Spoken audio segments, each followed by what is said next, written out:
Hello everybody, welcome to Ichimoku Telugu channel.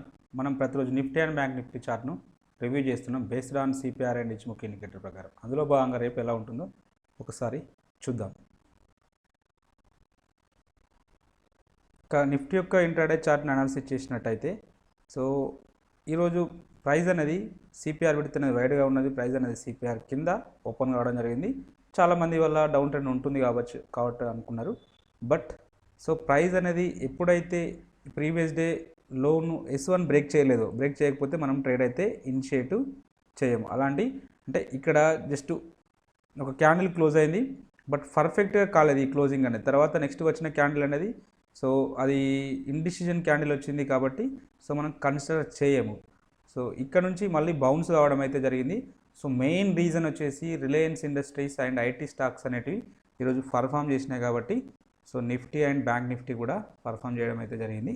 So చూడండి, so ఇక్కడ Nifty అనేది సిపిఆర్ కింద ట్రేడ్ అయింది. అదే రిలయన్స్ అనుకోండి, రిలయన్స్ చూడండి సిపిఆర్ కింద అంటే పైన.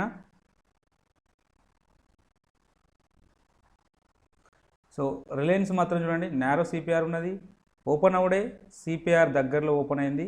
సో సిపిఆర్ పైన సస్టైన్ అయితే కావడం జరిగింది. సో అందువల్లనే మార్కెట్ అనేది ఈరోజు సో రిలయన్స్ అనేది హై వెయిటేజ్ ఉన్న స్టాక్ నిఫ్టీలో కాబట్టి సో మొత్తం అంటే నిఫ్టీ కూడా అప్ సైడ్ రావడం జరిగింది. మళ్ళీ పర్టికులర్గా ఐటీ సెక్టర్ కూడా మంచి పర్ఫామ్ చేసింది కాబట్టి సో ఈరోజు ఆఫ్టర్నూన్ సెషన్ అనేది మార్కెట్స్ అనేటివి రికవర్ కావడం అయితే జరిగింది.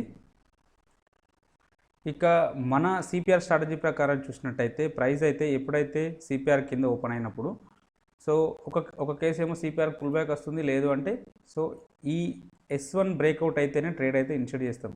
సో ఇక్కడ S1 బ్రేక్అవుట్ అయింది అని అనుకోవద్దు, ఎందుకంటే నేను చెప్పాను ఎప్పుడు కానీ 50% కంటే పైన కింద ఉంటేనే అంటే ఈ లైన్ కిందనే ట్రేడ్ అయితేనే సో మనం ఈ క్యాండిల్ అనేది బ్రేక్అవుట్ క్యాండిల్గా కన్సిడర్ చేస్తాం, లేకపోతే కన్సిడర్ చేయము. సో ఇది 50% కంటే లేదు. So next candle the follow up candle అయినా కూడా అట్లీస్ట్ ఒక ఇండిసిజన్ క్యాండిల్ వచ్చింది, ఇలాంటి ఒక మంచి డిసిజన్ క్యాండిల్ వచ్చినట్టుంటే సో డెఫినెట్గా దాని లో కింద సెల్ చేస్తాం. కాబట్టి అలాంటి అవకాశం అయితే రాలేదు. ఒకవేళ ఇన్ కేస్ ఎవరైనా ఈ క్యాండిల్ లో కింద మనం సెల్ చేసినట్టయితే సో వాళ్ళ స్టాప్ లాస్ ఇక్కడ ఉంటుంది, స్టాప్ లాస్ అయితే హిట్ కావడం అయితే జరుగుతుంటుంది. సో ఇక్కడ నుంచి సపోర్ట్ తీసుకొని అప్ సైడ్ అయితే వెళ్ళడం జరిగింది. ఇక మన సిపిఆర్ స్ట్రాటజీస్ ప్రకారం అయితే సో ఈ స్ట్రాటజీ ఇక్కడ వర్కౌట్ కాలేదు, అంటే అవకాశం ఇవ్వలేదు. సో ఇక రెండోది వచ్చేసి ఎప్పుడైతే ఈ సిపిఆర్ స్కాల్పింగ్ స్ట్రాటజీ ప్రకారం సో టీసీని బ్రేక్ చేసుకుంటూ అప్ సైడ్ వెళ్ళింది ఈ క్యాండిల్. సో ఇది కొంచెం ఇండిసిషన్ అంటే పర్ఫెక్ట్ లేదు, ఓన్లీ 20% మాత్రమే క్లోజ్ అయింది కాబట్టి ఈ క్యాండిల్ని కన్సిడర్ చేస్తాం. సో ఈ క్యాండిల్ కన్సిడర్ చేస్తే ఇది ఎంట్రీ పాయింట్ అవుతుంది, సో ఇది స్టాప్ లాస్ అవుతుంది. సో దీనికి టార్గెట్ ఫస్ట్ పైవట్ పాయింట్ అని చెప్పాము, లేదు అంటే 1:1 ఏది ముందైతే అది ఈజీగా అచీవ్ అవ్వడం అయితే జరిగింది. ఇంకా ప్రైస్ యాక్షన్ ప్రకారం డిస్కషన్ చేస్తే సో ప్రైస్ అనేది ఇక్కడ వరకు ఒక స్వింగ్ లో అయితే ఫామ్ కావడం జరిగింది, మళ్ళీ ఒక స్వింగ్ హై ఫామ్ కావడం జరిగింది, మళ్ళీ ఒక స్వింగ్ లో అనేది ఫామ్ కావడం జరిగింది. సో ఎప్పుడైతే ఈ లో బ్రేక్అవుట్ అయితే మనం ట్రేడ్ అయితే ఇనిషియేట్ చేయవచ్చు. ఓన్లీ టార్గెట్ ఆఫ్ ఈ లెవెల్ కోసం మాత్రమే చేయవచ్చు. స్టాప్ లాస్ అనేది ఇంత ఉంటుంది, అంటే రివార్డు ఇంత ఉండి రిస్క్ ఇంత ఉంటే ఈ రివార్డు కోసం ఇంత రిస్క్ అయితే బేర్ చేయం కదా.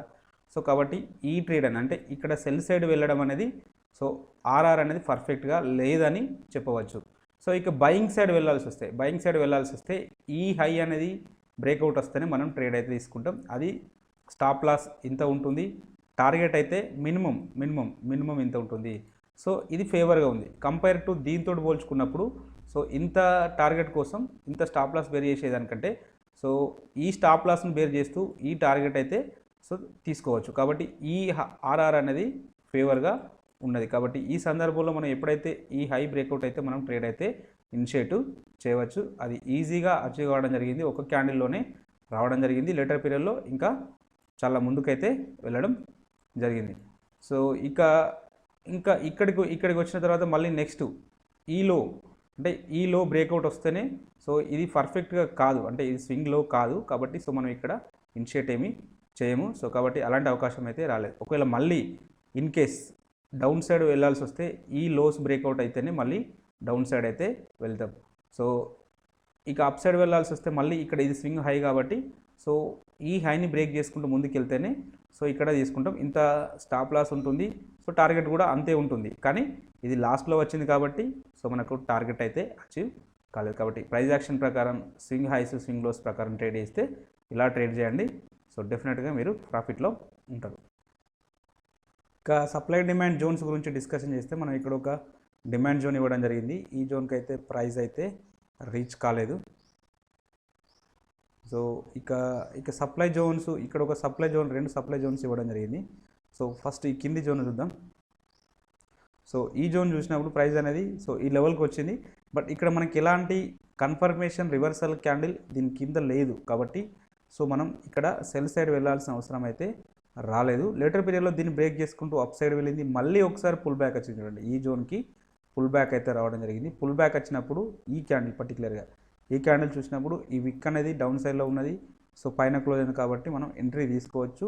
ఎంట్రీ పాయింట్ ఇది అవుతుంది, స్టాప్ లాస్ అనేది ఇది అవుతుంది, టార్గెట్ అనేది ఇది అవుతుంది. సో 1:2 టైమ్స్ అయితే, అంటే 1:2 రాలేదు కానీ 1:1.5 అయితే అచీవ్ అవ్వడం అయితే జరిగింది. ఇక ఈ జోన్ చూద్దాం. ఈ జోన్ వచ్చేసి ప్రైస్ అనేది సో ఈవెన్ సేమ్, దీనికి కూడా ఇక్కడ మనకి ఎలాంటి రివర్సల్ క్యాండిల్ అయితే రాలేదు. సో ఫస్ట్ ఆఫ్ ఆల్ దీన్ని డిలీట్ చేద్దాం. సో ఇక్కడ మనకు ఎలాంటి రివర్సల్ క్యాండిల్ అయితే డౌన్ సైడ్లో రాలేదు. లేటర్ పీరియడ్లో దీన్ని బ్రేక్ చేసుకుంటూ అప్ సైడ్ అయితే వెళ్ళింది. ఒకసారి అప్ సైడ్ వెళ్ళింది, మళ్ళీ ఒకసారి కిందికి వచ్చింది. సో ఒకసారి ఇలా అప్స్ డౌన్స్ 2 టైమ్స్ వస్తే మనం ట్రేడ్ అయితే ఇనిషియేట్ అయితే చేయము. సో కాబట్టి ఈ జోను వాలిడేషన్ అయితే కోల్పోవడం అయితే జరిగింది.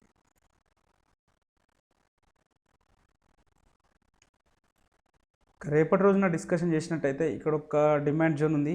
బట్ ఇది ఆల్రెడీ టెస్టెడ్, అంటే ఒకసారి టెస్టెడ్ అయింది, రెండోసారి రావడానికి ఛాన్సెస్ ఉంటుంది.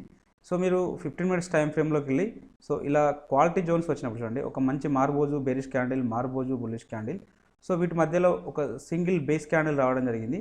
సో ఇలా వచ్చినప్పుడు మీ యొక్క రిస్క్ ఓన్లీ 16 పాయింట్స్ ఉన్నాయి చూడండి. 16 పాయింట్స్ను మీరు బేర్ చేసినట్టయితే సరే ఒక బఫర్ ఒక 10 to అంటే ఒక 5 పాయింట్స్ అటు ఇటు వేసుకున్నా కూడా ఒక 20-21 పాయింట్స్ అవుతుంది. సో ఇలా ఈ 20 పాయింట్స్ను మీరు బేర్ చేస్తే సో చూడండి ఎంత అద్భుతమైన రిటర్న్ అయితే రావడం జరిగింది. సో ఇలా 15 మినిట్స్ టైం ఫ్రేమ్లో మార్కెట్ నడుస్తున్నంతసేపట్లో మీకు ఏమైనా క్వాలిటీ జోన్స్ అనిపిస్తే డెఫినెట్గా అక్కడ ట్రేడ్ తీసుకోవడానికి అయితే ప్రయత్నం చేయండి. సో చూడండి ఇక్కడ ఒక అవకాశం వచ్చింది. సేమ్ ఇక్కడ కూడా చూడండి, మంచి మారుబోజు బుల్లిష్ క్యాండిల్, అంటే ఇక్కడ కూడా ఒక మంచి మొమెంటం క్యాండిల్, సో మధ్యలో ఒక బేస్ క్యాండిల్ రావడం జరిగింది. సో ఈ బేస్ క్యాండిల్ వచ్చినప్పుడు మనం ఇక్కడ మార్క్ చేసినట్టయితే సో ఇక్కడ ఓన్లీ 30 పాయింట్స్ తోటి సో ఎంట్రీ తీసుకున్నట్టయితే so touch and go, just simple touch చేసి ఇలా వెళ్ళడం జరిగింది. సో ఇక్కడ కూడా జస్ట్ సింపుల్ టచ్ చేసి అప్ సైడ్ వెళ్ళడం జరిగింది. సో ఇలాంటి అంటే ఎప్పుడైనా క్వాలిటీ జోన్స్ వచ్చినప్పుడు మాత్రం డెఫినెట్గా సింగిల్ క్యాండిల్ ఉండి వాటి అంటే అటు సైడ్ ఇటు సైడు మంచి మూమెంటం క్యాండిల్స్ కానీ మార్బోజు క్యాండిల్స్ కానీ ఉన్నట్టయితే డెఫినెట్గా అలాంటి జోన్ను ట్రేడ్ చేయండి. ట్రేడ్ తీసుకున్నట్టు అలాంటి జోన్ దగ్గర ట్రేడ్ అయితే ఇనిషియేట్ చేస్తే సో డెఫినెట్గా ప్రాఫిట్లో ఉండడానికైతే మినిమం 1:2 అయితే రావడానికి అయితే అవకాశం అయితే ఉంటుంది. సో ఇంకా మీరు వెయిట్ చేస్తే మోర్ దెన్ 1:2 టైమ్స్ పైన వస్తుంది. బట్ మన టార్గెట్ ఓన్లీ 1:2 అయితే అది ఈజీగా అచీవ్ కావడానికి ఛాన్సెస్ అయితే ఉన్నవి. కాబట్టి ఇలాంటి ట్రేడ్స్ అయితే మిస్ కాకండి. బట్ నేను వీటిని మళ్ళీ ఇలా ఎందుకు ఉంచానంటే సో ఒకసారి మాత్రమే టెస్ట్ చేయడం జరిగింది, రెండోసారి టెస్ట్ చేయడానికి అవకాశం అయితే ఉంటుంది. కాబట్టి ఈ జోన్స్ని ఇలానే ఉంచండి. మేబీ రేపటి రోజున ఈ లెవెల్స్కి వచ్చినప్పుడు మళ్ళీ ఒకసారి విత్ కన్ఫర్మేషన్ క్యాండిల్ తోటి ట్రేడ్ తీసుకోవడానికి ప్రయత్నం చేద్దాం. ఇంకా ఆప్షన్ చైన్ డాటాను చూస్తే హైయెస్ట్ ఓపెన్ ఇంట్రెస్ట్ అనేది సో నేను ఇక్కడ దాకా వెళ్ళట్లేదు. సో ఇక్కడ చూస్తున్నాను హైయెస్ట్ ఓపెన్ ఇంట్రెస్ట్ అనేది ఇక్కడ ఉంది. So 17,800. Second highest open interest అనేది సో ఇక్కడ ఉంది 17,600. నిఫ్టీ అప్ సైడ్ వస్తే ఫస్ట్ రెసిస్టెన్స్ సెకండ్ రెసిస్టెన్స్ ఇక్కడ ఉండడానికి ఛాన్సెస్ అయితే ఉన్నది. సో వీటిలో సిగ్నిఫికెంట్గా ఒక్కరోజు హైయెస్ట్ ఓపెన్ ఇంట్రెస్ట్ అనేది ఇక్కడ బిల్డప్ అయింది. కాబట్టి సో ఈ లెవెల్ మనకు స్ట్రాంగ్ రెసిస్టెన్స్ లాగా యాక్టివ్ అవ్వడానికి అవకాశం అయితే ఉన్నది. అలాగే ఓవరాల్ సినారియోని చూసినట్టయితే పర్టికులర్గా సో ఇక్కడ వరకు లాంగ్ బిల్డప్ ఉంది, ఇటేమో షార్ట్ బిల్డప్ ఉంది. సో కాబట్టి మనం ఏమి కంక్లూడ్ చేయలేము కాల్ సైడ్ దాని ప్రకారం. ఇక పుట్ సైడ్ దాన్ని చూసినట్టయితే పుట్ సైడ్లో హైయెస్ట్ ఓపెన్ ఇంట్రెస్ట్ అనేది 17,000 దగ్గర ఉంది. సెకండ్ హైయెస్ట్ ఓపెన్ ఇంట్రెస్ట్ ఉన్నది 16,800 దగ్గర ఉండడం జరిగింది. నిఫ్టీ డౌన్ సైడ్ వస్తే ఫస్ట్ సపోర్టు సెకండ్ సపోర్ట్ ఇక్కడ ఉండడానికి ఛాన్స్ అయితే ఉన్నది. ఇట్లా సిగ్నిఫికెంట్గా ఒకరోజు హైయెస్ట్ ఓపెన్ ఇంట్రెస్ట్ ఇక్కడ బిల్డప్ అయింది. సో కాబట్టి ఈ లెవెల్ మనకు స్ట్రాంగ్ సపోర్ట్ లాగా యాక్ట్ చేయడానికి అవకాశం అయితే ఉంటుంది. అలాగే ఓవరాల్ సినారియోని చూసినట్టయితే షార్ట్ బిల్డప్ కావడం జరిగింది, షార్ట్ బిల్డప్ అయింది. కాబట్టి సో పాజిటివ్ ఉండడానికి అవకాశం అయితే ఎక్కువగా ఉన్నది. ఇక ఇచిముకి ఇండికేటర్ ప్రకారం చూసినట్టయితే ఫ్యూచర్ కుమో బెరిష్లో ఉంది. బట్ ఇది అనేది అప్ సైడ్ ఇలా స్లాంటింగ్ అవుతుంది. సో ఇది ఫ్లాట్గా ఉంది, ఇది స్లాంటింగ్ అయితే సో ఇది ఫ్యూచర్కు బుల్లిష్లోకి మారుతుంది. వన్స్ ఇది బుల్లిష్లోకి మారితే సో ప్రైస్ అనేది డెఫినెట్గా ఈ లెవెల్ వరకు వెళ్ళడానికి అయితే ఛాన్స్ అయితే ఉంటుంది. 17,600 వరకు వెళ్ళడానికి ఛాన్స్ అయితే ఉన్నది. సో ప్రస్తుతానికి క్లౌడ్ కిందనే ట్రేడ్ అవుతుంది. బట్ ఇక్కడ క్లౌడ్ అనేది చాలా వీక్గా ఉన్నది కాబట్టి సో ఒకవేళ ఫ్లాట్గా ఓపెన్ అయినా లేదా కొంచెం స్లైట్గా గ్యాప్ అప్లో ఓపెన్ అయినా కూడా ఈ లెవెల్ను ఈజీగా బ్రేక్ చేసుకుంటూ అప్ సైడ్ అయితే వెళ్తుంది. ఇక గ్యాప్ డౌన్ ఓపెన్ అయితే డౌన్ సైడ్ ఉండడానికి ఛాన్సెస్ ఉంది. కానీ ఫ్లాట్గా ఓపెన్ అయినా కొంచెం గ్యాప్ అప్లో ఓపెన్ అయినా కూడా డెఫినెట్గా ఈ లెవెల్ని బ్రేక్ చేసుకుంటూ అప్ సైడ్ వెళ్తుంది. అలా వెళ్తే సో డెఫినెట్గా 17,600 వరకు వెళ్ళడానికి ఛాన్సెస్ అయితే ఉన్నది. అంటే మినిమం ఒక 200 నుంచి 300 పాయింట్స్ అనేది అప్ మూవ్ ఉండడానికి అయితే ఛాన్సెస్ అయితే ఉన్నవి. ఇక డౌన్ సైడ్ సినారియో వచ్చేస్తే ప్రస్తుతానికి ఈ క్యాండిల్ అంటే ఈ లో బ్రేక్అవుట్ వస్తేనే అట్లీస్ట్ అంటే ఇవాళ ఓపెనింగ్ అయినా సో బ్రేక్ చేసుకుంటూ డౌన్ సైడ్ వస్తేనే మార్కెట్లో మళ్ళీ ఇక్కడ వరకు డౌన్ సైడ్ రావడానికి ఛాన్సెస్ అయితే ఉన్నవి. సో అంతేగాని ప్రస్తుతానికైతే సో మనం ఈ లో అంటే ఈ ఓపెనింగ్ బ్రేక్అవుట్ వస్తేనే సెల్ సైడ్ వెళ్ళాలి, పీ సైడ్ వెళ్ళాలి, లేకపోతే వెళ్ళాల్సిన అవసరం అయితే ఏమీ లేదు. ఎందుకంటే ఇక్కడ కన్వర్జన్ అండ్ బేస్ లైన్ కూడా సో అప్ సైడ్ ఇలా క్రాస్ ఓవర్ రావడం జరిగింది. సో ఇది ఒక విధంగా పాజిటివ్ సైన్, అంటే మార్కెట్ అనేది అప్ సైడ్ వెళ్ళడానికి ఇది ఒక ఛాన్సెస్ ఉన్నది. సో ఇక్కడ పెద్ద హార్డిల్ కూడా ఏం లేదు. సో కాబట్టి ఫ్యూచర్ కూమో ఇక్కడ చాలా అంటే ఇక్కడ కూమో అనేది చాలా పల్చగా ఉన్నది కాబట్టి డెఫినెట్గా ఈ లెవెల్లో ఈజీగా బ్రేక్ చేసుకుంటూ అప్ సైడ్ వెళ్ళడానికి అయితే ఛాన్స్ అయితే ఉన్నది. సో ఇది డైలీ సినారియో. ఇక అవర్లీలో చూసినట్టయితే అవర్లీలో కంప్లీట్గా బుల్లిష్నెస్ అయితే షో చేస్తుంది. సో బుల్లిష్నెస్ షో చేస్తుంది కాబట్టి నెక్స్ట్ టార్గెట్ ఎక్కడ వరకు వెళ్ళడానికి ఛాన్సెస్ ఉంటుందంటే సో నెక్స్ట్ ఇక్కడ దీని ప్రకారం ఇక్కడ 500 ఉన్నది, ఇక్కడ ఒక 500 ఉన్నది, నెక్స్ట్ ఇక్కడ ఒక లెవెల్ ఉంటుంది. 500 అండ్ 600 అనేది స్ట్రాంగ్ రెసిస్టెన్స్ లాగా యాక్ట్ చేయడానికి అవకాశం అయితే ఉంటుంది. రేపు ఈ లెవెల్ వరకు వెళ్ళడానికి అయితే ఛాన్సెస్ అయితే ఉన్నాయి. ఇక్కడ డౌన్ సైడ్ సినారీ ఒకవేళ కొంచెం గ్యాప్ డౌన్లో ఓపెన్ అయినా సో ఈ లెవెల్ వరకు రావడానికి అయితే ఛాన్స్ అయితే ఉంటుంది. బేస్ లైన్ వరకు రావడానికి ఛాన్సెస్ అయితే ఉంటుంది. ఆ లెవెల్ వచ్చేసి 17,100 దగ్గర ఉండడం అయితే జరిగింది. సో కాబట్టి ఇది మొత్తం ఒక డిమాండ్ జోన్గా యాక్ట్ అవుతుంది. ఇన్ కేస్ ఈ 17,170 నుంచి 17,100 వరకు సో ప్రైస్ అనేది ఇలా ఇక్కడ వరకు బౌన్స్ కావడానికి ఛాన్సెస్ ఉన్నాయి. అది కూడా స్లైట్గా గ్యాప్ డౌన్లో ఓపెన్ అయితే ఈ లెవెల్ వరకు వచ్చి ఇక్కడ నుంచి సస్టైన్ అయ్యి సో మళ్ళీ ఇక్కడ నుంచి అప్ సైడ్ వెళ్ళడానికి ఛాన్సెస్ ఉన్నాయి. ఇన్ కేస్ ఈ లో కింద ఈ లోన్ బ్రేక్ చేసుకుంటూ డౌన్ సైడ్ వస్తే సో మళ్ళీ ఇక్కడ వరకు 17,000 వరకు రావడానికి అయితే ఛాన్సెస్ అయితే ఉన్నాయి. కాబట్టి ఈ లెవెల్స్ని మార్క్ చేసుకోండి. ఇక బ్యాంక్ నిఫ్టీ యొక్క ఇంటర్డే చార్ట్ అనాలిసిస్ చేసినట్టయితే సిపిఆర్ కింద ఓపెన్ అయింది. సిపిఆర్ విడత్ అనేది వైడ్గానే ఉండడం జరిగింది, యావరేజ్గా ఉండడం జరిగింది. ఈ సందర్భంలో మనం ట్రేడ్ ఇనిషియేట్ చేస్తే సో S1 బ్రేక్అవుట్ అయిన తర్వాత మాత్రమే ఇనిషియేట్ చేస్తాం. సో అది ఇక్కడ వస్తుంది. సో ఎంట్రీ పాయింట్ అనేది ఇది అవుతుంది, లేదు అంటే ఇది అవుతుంది. స్టాప్ లాస్ అనేది దీని పైన ఉంటుంది, టార్గెట్ అనేది S2 ఉంటుంది, అచీవ్ కావడం అయితే జరిగింది. ఇక S2 కింద S2 ఇక్కడ ఈ క్లోజింగ్ అనేది బేరిష్ క్యాండిల్ కాదు కాబట్టి సో ఇది ఫేక్ బ్రేక్అవుట్ అని తెలుస్తూ ఉంటుంది. నెక్స్ట్ ఇక్కడ మాత్రం సో ఇక్కడ కూడా ఈ క్యాండిల్ అనేది 50% కంటే అంటే అప్ సైడ్ పైకే ఉన్నది, కిందికి ఉంటే మనం ట్రేడ్ ఇనిషియేట్ చేసేవాళ్ళం. అలాంటి అవకాశం రాలేదు. లేటర్ పీరియడ్లో ఇక్కడ ఒక క్యాండిల్ వచ్చింది.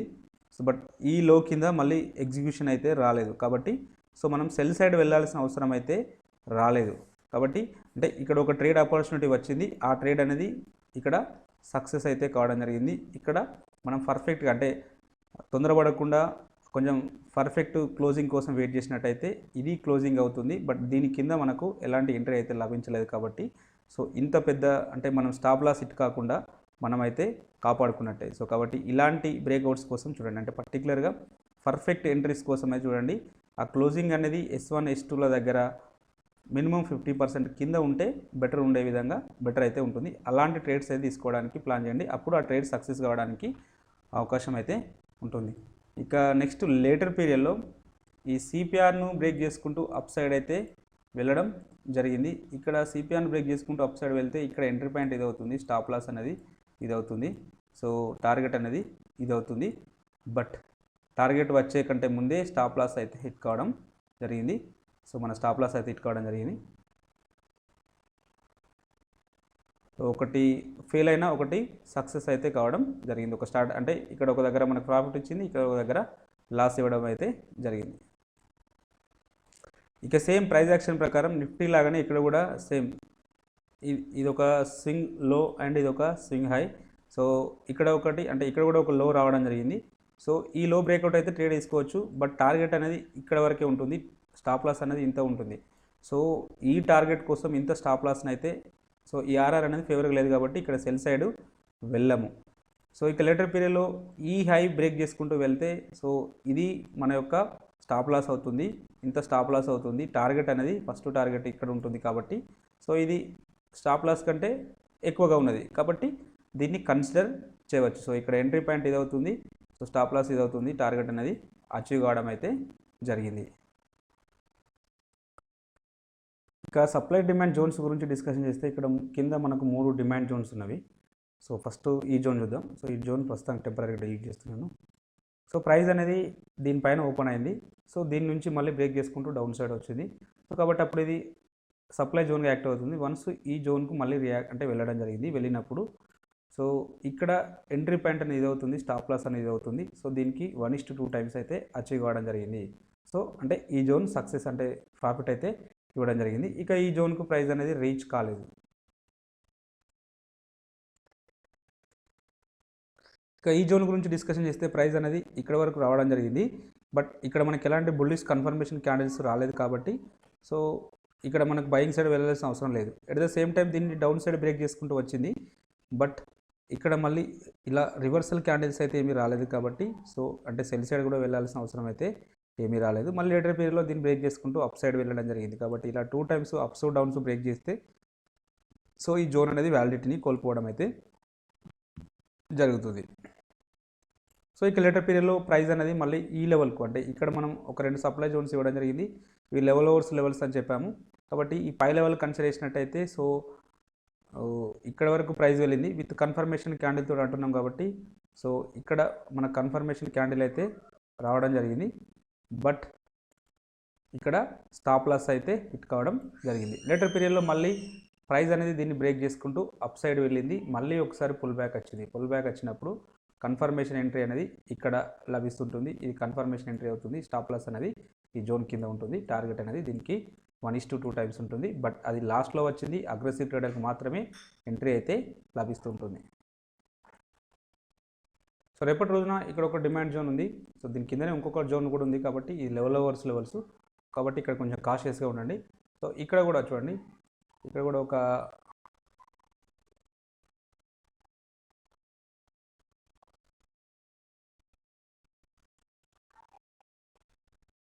డిమాండ్ జోన్ ఉండడం అయితే జరిగింది, బట్ ఇది ఆల్రెడీ టెస్టెడ్. ఇందాక చెప్పాను 15 మినిట్స్ టైం ఫ్రేమ్లో మీరు ఒకవేళ తీసుకుంటే ఇలాంటి రైడ్స్ డైరెక్ట్ తీసుకోవడానికి అయితే అవకాశం అయితే ఉంటుంది. మారబోజు క్యాండిల్ నెక్స్ట్ అంటే momentum candle and momentum candle మధ్యలో ఒక సింగిల్ బేస్ క్యాండిల్ ఉంది కాబట్టి సో దాన్ని మనం డ్రా చేసినట్టయితే సో ఇక్కడ just touch and go. So మనకు మోర్ దెన్ 200 పాయింట్స్ పైన టార్గెట్ అయితే టార్గెట్ అయితే ఇవ్వడం అయితే జరిగింది. సో కాబట్టి ఇలాంటి ట్రేడ్స్ని కన్సిడర్ చేయండి. ఇది ఒకసారి టెస్ట్ అయింది కాబట్టి రెండోసారి టెస్ట్ చేయడానికి అవకాశం అయితే ఉంటుంది. కాబట్టి ఈ జోన్ కూడా మార్క్ చేసుకోండి. ఆప్షన్ చైన్ ఆటను చూసినట్టయితే హైయెస్ట్ ఓపెన్ టెస్ట్ అనేది 37,000 దగ్గర ఉంది. సెకండ్ హైయెస్ట్ ఓపెన్ టెస్ట్ అనేది 37,500 దగ్గర ఉండడం జరిగింది. బ్యాంక్ నిఫ్టీ అప్సైడ్ అయితే ఫస్ట్ రెసిస్టెన్స్ సెకండ్ రెసిస్టెన్స్ ఇక్కడ ఉండడానికి ఛాన్స్ అయితే ఉన్నది. వీటిలో సిగ్నిఫికెంట్గా ఒకరోజు హైయెస్ట్ ఓపెన్ టెస్ట్ ఇక్కడ ఏమీ రాలేదు. అంతా సో లాంగ్ అన్వైండింగ్ అయితే అంటే షార్ట్ కవరింగ్ అయితే జరుగుతున్నది కాబట్టి సో మనం ఇక్కడ ఏం కంక్లూడ్ చేయలేము. సో ఇక పుట్ సైడ్ డాటాను చూసినట్టయితే సో ఇలా పర్టిక్యులర్గా ఈ కాల్ సైడ్లో లాంగ్ అన్వైండింగ్ జరిగి అది షార్ట్ కవరింగ్ జరిగి సో పుట్ సైడు ఈ షార్ట్ బిల్డప్ అయింది అనుకోండి, డెఫినెట్గా రేపటి రోజున మార్నింగ్ అవర్స్లో ట్రెండింగ్ ఉండడానికైతే అవకాశం అయితే ఉంటుంది. సో ఇక పుట్ సైడ్ డాటాను చూసినట్టయితే హైయెస్ట్ ఓపెన్ ఇంట్రెస్ట్ అనేది 36,000 దగ్గర ఉన్నది. సెకండ్ హైయెస్ట్ ఓపెన్ టెస్ట్ అనేది సో 35,500 దగ్గర ఉండడం జరిగింది. So bank Nifty down side వస్తే ఫస్ట్ సపోర్టు సెకండ్ సపోర్ట్ ఇక్కడ ఉండడానికి ఛాన్సెస్ ఉన్నది. వీటిలో సిగ్నిఫికెంట్గా ఒక్కరోజు హైయెస్ట్ ఓపెన్ టెస్ట్ ఇక్కడ ఉంది కాబట్టి సో ఈ లెవెల్ మనకు స్ట్రాంగ్ సపోర్ట్ లాగా యాక్ట్ అవుతుంది. ఓవరాల్ సెనరీని చూసినట్టయితే షార్ట్ బిల్డప్ అయింది కాబట్టి పాజిటివ్ ఉండడానికి అవకాశం అయితే ఉన్నది. పర్టికులర్గా ఇటేమో షార్ట్ కవరింగ్ జరిగింది, ఇక్కడేమో షార్ట్ బిల్డప్ అయింది. సో కాబట్టి ఎక్కువ శాతం మోస్ట్ ప్రాబబ్లీ సో మనకు బుల్లిష్ ఉండడానికే అవకాశం అయితే ఉంటుంది. సో కాబట్టి చూడండి మార్నింగ్ సెషన్లో మాత్రం బుల్లిష్ ఉండడానికి అవకాశం అయితే ఉన్నది. ఇక హెచ్ముఖి ఇండికేటర్ ప్రకారం చూసినట్టయితే ఫ్యూచర్ కుమో బెరిష్లో ఉన్నప్పటికీ సో ప్రైస్ అనేది క్లౌడ్ కింద ట్రేడ్ అవుతుంది. సో బట్ ఇవి ఇలా రావడానికి ఛాన్సెస్ ఉన్నాయి కాబట్టి సో బుల్లిష్నెస్ ఉండడానికి ఛాన్సెస్ అయితే ఎక్కువగా ఉన్నది. ఇన్ కేస్ ఇక్కడ నిఫ్టీతో కంపారిజన్ చేసుకున్నప్పుడు బ్యాంక్ నిఫ్టీలో ఈ క్లౌడ్ అనేది కొంచెం హెవీగా ఉన్నది కాబట్టి మేబీ ఈ రెసిస్టెన్స్ ఫేస్ చేయడానికి అయితే అవకాశం అయితే ఉన్నది. సో ఈ లైన్ దగ్గర ఒకసారి రెసిస్టెన్స్ ఫేస్ చేయడానికి అవకాశం అయితే ఉంటుంది. ఎగ్జాక్ట్గా ఈ లెవెల్ వచ్చేసి 36,800 దగ్గర ఉండడం అయితే జరిగింది. ఈ 36,800 దగ్గర ఒక రెసిస్టెన్స్ ఫేస్ చేస్తుంది. అంటే మామూలుగా ఫ్లాట్గా ఓపెన్ అయినా స్మాల్ గ్యాప్ అప్ తోటి ఓపెన్ అయినా ఈ లెవెల్ దగ్గర ఒక రెసిస్టెన్స్ అయితే ఫేస్ చేస్తుంది. ఒకవేళ హెవీ గ్యాప్ అప్ ఓపెన్ అయితే మాత్రం డెఫినెట్గా సో నెక్స్ట్ ఇక్కడ వరకు అంటే 37,000 వరకు వెళ్ళడానికి అయితే ఛాన్సెస్ అయితే ఉన్నది రేపు.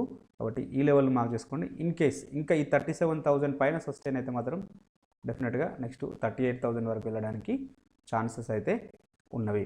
ఇక డౌన్ సైడ్లో వచ్చేసి ఇక ఈ లో అంటే ఇలా గ్యాప్ అయితే ఫిల్ కావడం అయితే జరిగింది. వేరేజ్ నిఫ్టీలో గ్యాప్ ఫిల్లింగ్ రాలేదు. సో ఇక్కడ బ్యాంక్ నిఫ్టీలో గ్యాప్ ఫిల్లింగ్ అయితే కావడం జరిగింది. ఇన్ కేస్ ఈ లో అంటే ఇవాళ క్యాండిల్ యొక్క ఓపెన్ అనేది కింద ట్రేడ్ అయితే మాత్రం అంటే ఇక్కడ 35,975 కింద ట్రేడ్ అయితే మాత్రం డెఫినెట్గా మళ్ళీ ఒకసారి ఈ లెవెల్స్ వరకు రావడానికి అయితే ఛాన్సెస్ అయితే ఉంటుంది. ఇవాళ లో వరకు రావడానికి అంటే 35,300 వరకు రావడానికి 400, 300, 350 వరకు రావడానికి ఛాన్సెస్ అయితే ఉన్నవి. కాబట్టి ఈ లెవెల్స్ని మార్క్ చేసుకోండి. డౌన్ సైడ్లో ఇక్కడ వరకు రావడానికి ఛాన్సెస్ అయితే ఉన్నవి. అవర్లీ చార్ట్లో చూసినట్టయితే మనకు కంప్లీట్గా బుల్లిష్నెస్ షో చేస్తుంది. సో వన్స్ ఈ లెవెల్ బ్రేక్అవుట్ వస్తే మాత్రం డెఫినెట్గా సో బుల్లిష్నెస్ ఉంటుంది. సో అది ఎక్కడ వరకు ఉండడానికి ఛాన్సెస్ ఉంటుందంటే నెక్స్ట్ లెవెల్ ఇక్కడ వరకు వెళ్ళడానికి సో నెక్స్ట్ స్వింగ్ ఇక్కడ ఉంటుంది కాబట్టి ఇక్కడ వరకు వెళ్ళడానికి అయితే ఛాన్స్ అయితే ఉంటుంది. 38,000 వరకు వెళ్ళడానికి ఛాన్స్ అయితే ఉంటుంది. ఫస్ట్ టార్గెట్ ఇది అవుతుంది. సో 37,500 బట్ అది ఈ లెవెల్ పైన సస్టైన్ అయితేనే సో పర్టికులర్గా చెప్పాలంటే ఇంకా ఈ 37,000 పైన 37,000 దగ్గర సస్టైన్ అయితేనే ఫస్ట్ టార్గెట్ ఇది, సెకండ్ టార్గెట్ ఇది యాక్టివ్ చేయడానికి అయితే ఛాన్సెస్ అయితే ఉన్నవి. కాబట్టి ఈ లెవెల్ పైన సస్టైన్ అవుతుందో అవుతలేదో చూడాలి. అలా అయితే ఫస్ట్ టార్గెట్ 37,000 వరకు వెళ్తుంది. In case gap up open అయ్యి దీనిపైన ఉంటే మాత్రం డెఫినెట్గా 37,500 అండ్ 38 వరకు వెళ్ళడానికి ఛాన్సెస్ అయితే ఉన్నవి. ఇక్కడ డౌన్ సైడ్ సినారియో గురించి డిస్కషన్ చేస్తే ఇక్కడ ఒక సపోర్ట్ లాగా మనకైతే ఐడెంటిఫై అవుతుంది. సో ఇక్కడ ఒక సపోర్ట్ అయితే ఉండడానికి ఛాన్స్ అయితే ఉంది 35,900 దగ్గర. ఇన్ కేస్ ఒకవేళ కరెక్ట్ అయితే ఇక్కడ వరకు రావడానికి ఛాన్సెస్ అయితే ఉంటుంది. ఇలా వెళ్ళడానికి ఛాన్సెస్ అయితే ఉంటుంది. ఇన్ కేస్ ఈ లో బ్రేక్అవుట్ అయితే మాత్రం సో డెఫినెట్గా మళ్ళీ మనం ఒక స్ట్రాంగ్ అంటే ఇక్కడ వరకు 35,000 వరకు వీళ్ళు రావడానికి అవకాశం అయితే ఉంటుంది. బట్ ఈ లో బ్రేక్అవుట్ కానంత వరకు బులిష్ ఉండడానికే ఛాన్సెస్ అయితే ఉన్నాయి. కాబట్టి ఈ లెవెల్స్ను మార్క్ చేసుకోండి. ఇంకా ఎఫ్ఐ డేటాను చూసినట్టయితే వీళ్ళు మళ్ళీ అంటే స్మాల్ క్వాంటిటీలో బై చేయడం జరిగింది. ఓన్లీ నియర్లీ 400 crores వీళ్ళు బై చేయడం జరిగింది. సో ఎనీహౌ ఇది గుడ్ న్యూస్. మన వాళ్ళు మళ్ళీ సెల్ చేశారు. వీళ్ళు బై చేస్తే మన వాళ్ళు సెల్ చేస్తారు, వాళ్ళు సెల్ చేస్తే మన వాళ్ళు బై చేస్తారు అన్నట్టుగా ఉండిపోయింది. సరే ఎనీహౌ ఇది ఒక విధంగా పాజిటివ్ అంశం అనే చెప్పాలి. బట్ ఇది సస్టైన్ కావాలి, చూద్దాం. ఇక ఇంట్రాడే పర్పస్లో ఈ స్టాక్స్ని అయితే వాచ్ లిస్ట్లోకి తీసుకోండి. ఇవి నారో సిపిఆర్ ఉన్న స్టాక్స్ కాబట్టి ట్రెండింగ్ ఉండడానికి అవకాశం అయితే ఉంటుంది. మీకు ఈ కంటెంట్ నచ్చినట్టయితే తప్పక లైక్ చేస్తూ షేర్ చేయగలరు, అలాగే సబ్స్క్రైబ్ చేసుకోగలరు. Thank you everybody.